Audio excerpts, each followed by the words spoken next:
cost of acquisition, customer acquisition cost, as they call it, has been phenomenally high in EdTech. Since day one, they were spending a lot of money on acquiring new customers. And as a result, unrealistic pricing models. So for a middle class family, of course, I understand there are people who send their kids to very high fees schools, but for a middle class family, where annual fees for a school was 30, 40,000, these people came up with a pricing model which required them to spend similar or even more amount on a tuition class. So a parent whose child is in 8th standard or 10th standard, when they wanted to send their kid to a particular online education or online portal, they realized you'll have to spend more than the fees of our school. And that is something which was not acceptable to them. So you give them discounts, you give them offers, they'll be on board with you. But once you take away those offers, this pricing model doesn't work. Contextual integration is missing. In this one, I am specifically talking about tuitions.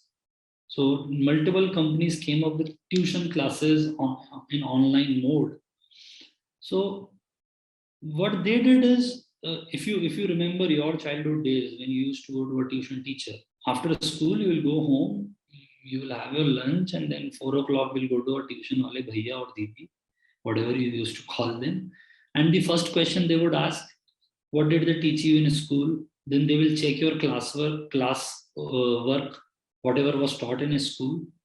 And basis that, they will plan that day's session, helping you revise whatever was taught in school and then building on that. These online portals, because they were not a one-on-one kind of a model, they did not have the ability to reach every single child.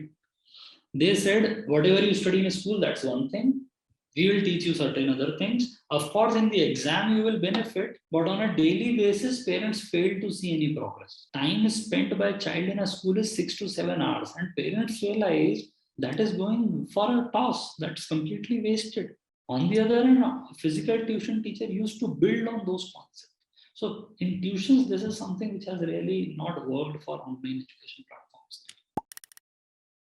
This is where competitive exam training, I feel EdTech needs to work more on. You watch any of the advertisements, be it for IIT JEE, be it for your CAT or other UPSC or other government exams, very rarely you will find a result-oriented promotions or advertising being done by online education portals. They will promote their faculty team, maybe. They will promote their animations. They will promote their efficiency of their portal. They will promote the hours of study that they give.